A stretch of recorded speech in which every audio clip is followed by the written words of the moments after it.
Hey everybody, it's David Kramer, the Critical Thinking Christian, and this is video number 2 here on a Sunday.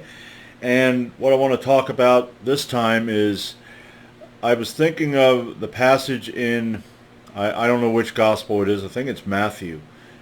It may be in more than one gospel, but where Jesus, the Pharisees accused Jesus of that his works are done with the devil's power, and then Jesus says, if you say that, you're in danger essentially of going to hell because you're blaspheming the Holy Spirit, because the works that apparently Jesus was doing was with the power of the Holy Spirit.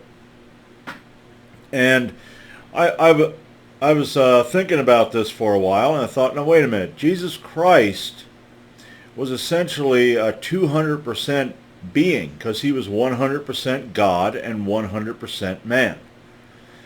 And I thought, now why would God, who is already 100% God, he is equal with the Father and equal with the Spirit, they're equal with each other.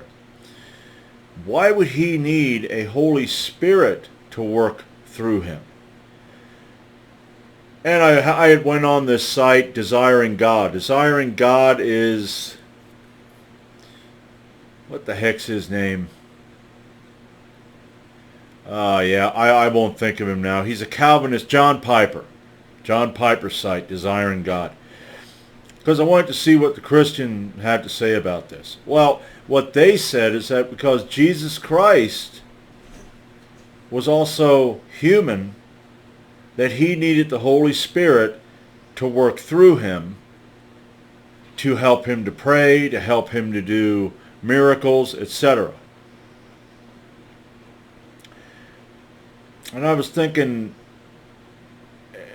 but can't Jesus Christ, the Son, the second person of the Trinity, who's as powerful as God and the Holy Spirit, they're equal. Can't he do works through Jesus because he's also God? Why, his humanity? He can't. He don't want to work with his humanity. See, there's the thing about Christianity. It's a mystery, and I'm thinking God could explain it to us in a way we could understand it, and say this here and that. Because you know what this sounds like?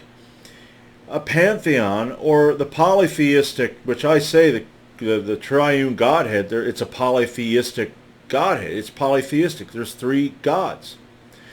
You look at pantheons, and you'll have Thor. He'll be a thunder god.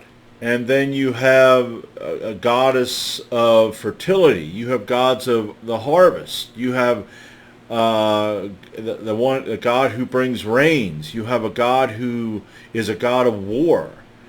And you just look at it this way. You have a God who, the sunrise, and then you have a God of harvest. You have a God of rain. And if they don't work together, then things don't work. If the God of the rains decides to not bring rain, well, then it don't matter if the sun god and the harvest god work together. All you're going to get is drought.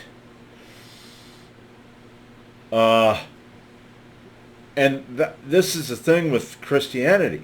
People, if God the Son can't do his own works through God the man, or Jesus the man, well, then you have a polytheistic, a pantheon. You have 3 different gods who need to work together, because this one ain't powerful without this one and this one. That's how I see it. It's and to go, well, I mean, it's his humanity. Jesus Christ, like I said, this here's another question. When you step back from it and you look at it, and you listen to their mental gymnastics that they well, the Holy Spirit, he had. No, it's like I said, I'm looking at Christianity as more of a man-made religion. The Trinity is a polytheistic. There are three different gods who need each other to get anything accomplished, which then they're not equal. They're only equal because God, the Father, in God, who in the Old Testament claims to be all powerful. He's omnipotent. And if he's omnipotent, then in the New Testament, since Jesus and the Holy Spirit are equal, they're omnipotent too. So,